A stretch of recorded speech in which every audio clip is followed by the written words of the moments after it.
I'm not really sure how I want to start this video, so I'm just going to make all the white people dance real quick. Everybody clap your hands. So King of the Hill has a new season where Bobby's all grown up and Hank loves Bobby's girlfriend more than Bobby loves his girlfriend. And they end up dedicating an entire episode to the Manosphere type content that kind of exists now. What happens is Hank and Hank's half-brother Good Hank are forced to spend some alone time together. Hank walks in on his teenage brother Good Hank on his computer alone in his room doing what all young men do, watching Manosphere videos on YouTube.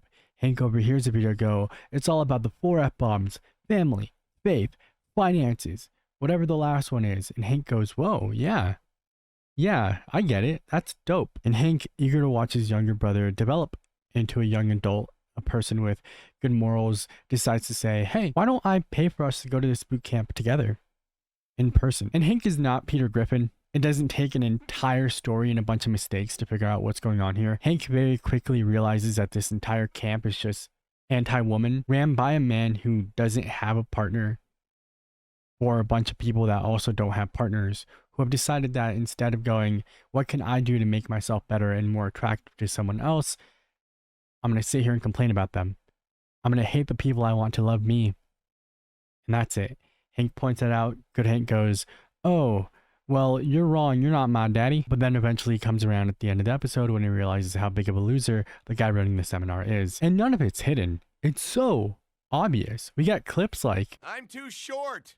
And who tells you you're too short? Do you want to guess who tells him he's too short? Apparently it's every woman on Bumble. And then later we learn that he's been saying that he's 6'2" on Bumble, so people don't care that he's short, they're just disappointed that he's lying and misrepresenting himself. Every woman on Bumble. I don't make enough money. And who says you don't make enough money? If this was a test, if these questions were on the SAT or the ACT, I would have gotten into a much better school. And who knows, maybe I wouldn't be here. Maybe I would be off using a math degree to do math. Yeah, I don't ever plan on using my degree for anything, but I could tell you that 325 squared is 105625,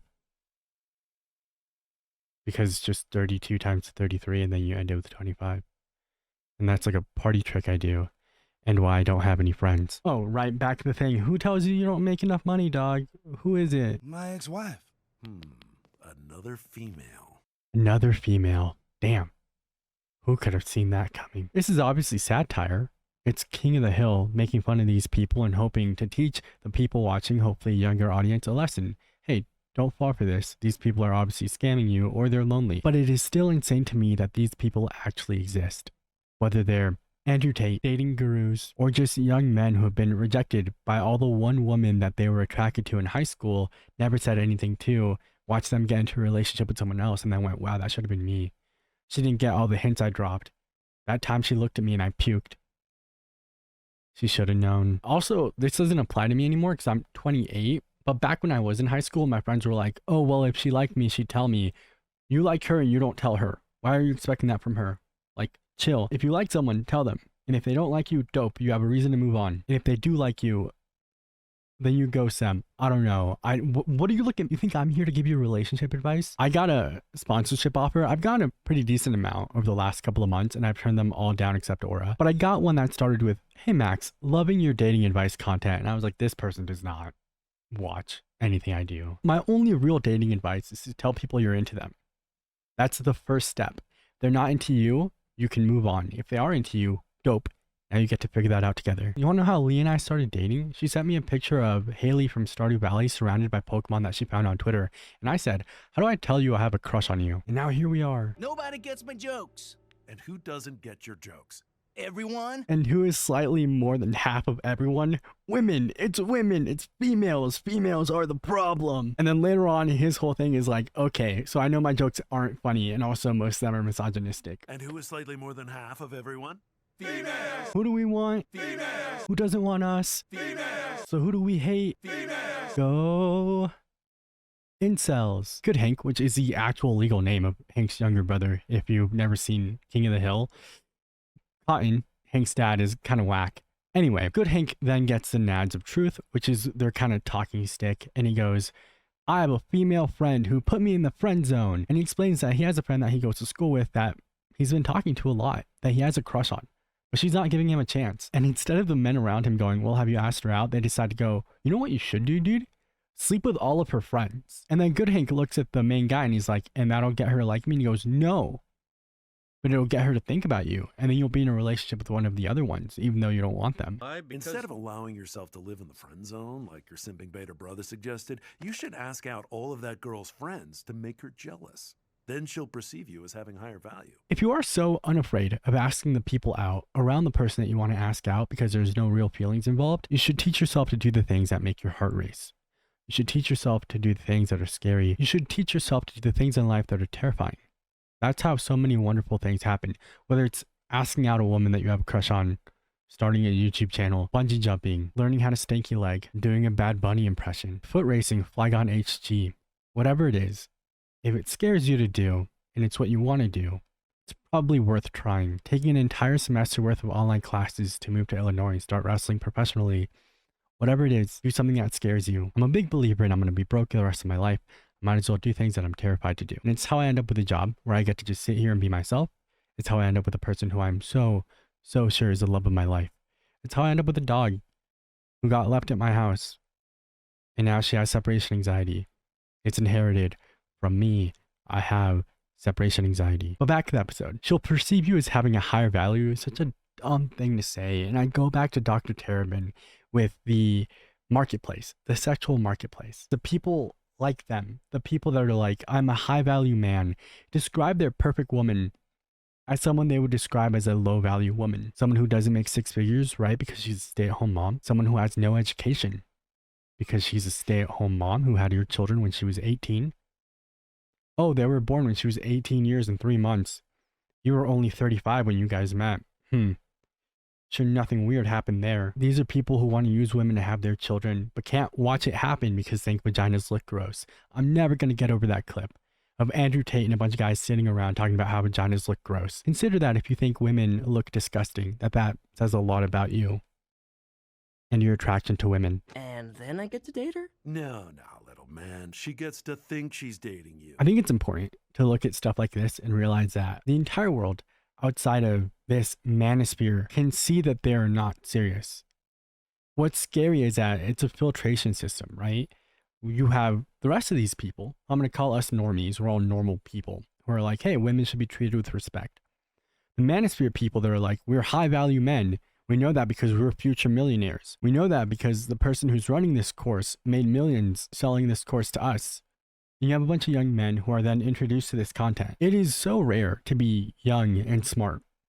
For your age, absolutely. I was smart for my age. I would like to believe. Pretty smart for being 15. But pretty smart for being 15 means I'm stupid. And so we can't blame people for falling into these types of, oh, life is harder because I'm a man type of content when they're young.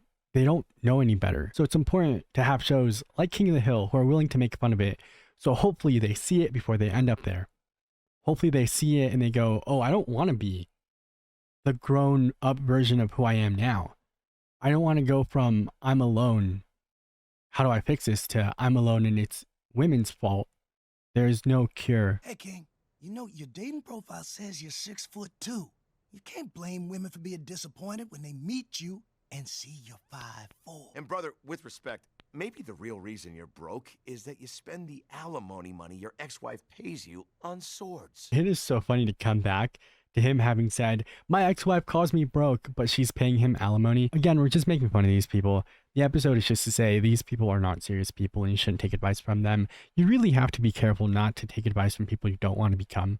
There are plenty of smart things dumb people have to say, and I'll include myself on that list, but you shouldn't try to adopt their entire lifestyle. If someone is selling you into the idea of hating an entire group of people, you might want to ask a few questions. This is not what today's video was supposed to be. Today's video was supposed to be a Dr. Orion Terabin video. He uploaded a video called All Men Are Incels, The Bitter Truth, and I wanted to talk about it. But I did binge the entire new season of King of the Hill yesterday, and so it's been on my mind. We'll probably get into the Dr. Terabin video next time, but I'm going to read what he wrote at the bottom of it. I've never understood the use of the term incel or involuntary celibate as an insult. I've heard more men call themselves incels than I've heard women call men incels. But Dr. Terabin isn't stupid. He has an audience to make happy.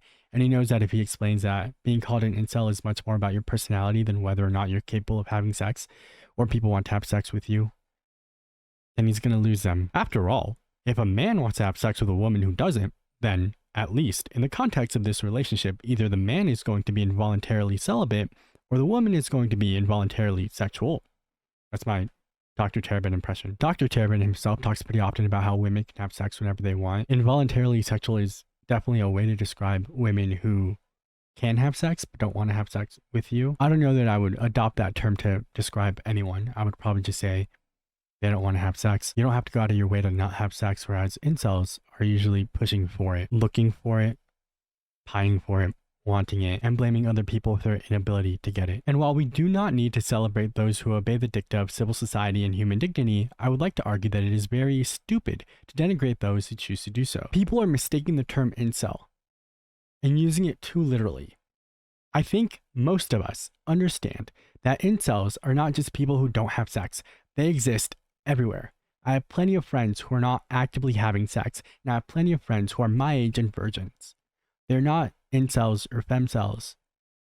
It's just not something they think about, or it's not something that's happened. The people who get called incels are, again, the people who are aggressive about it, mad about it, angry about the world around them not giving them what they think they are owed. It's much more about incel behavior than it is about actually being involuntarily celibate. There are plenty of people who are virgins and don't want to be.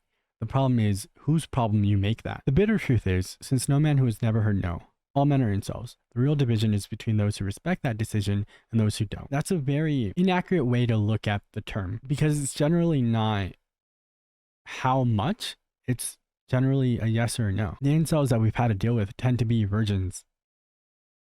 They tend to be people who are not at all wanted because of who they are. It's not people who have sex sometimes and sometimes get rejected.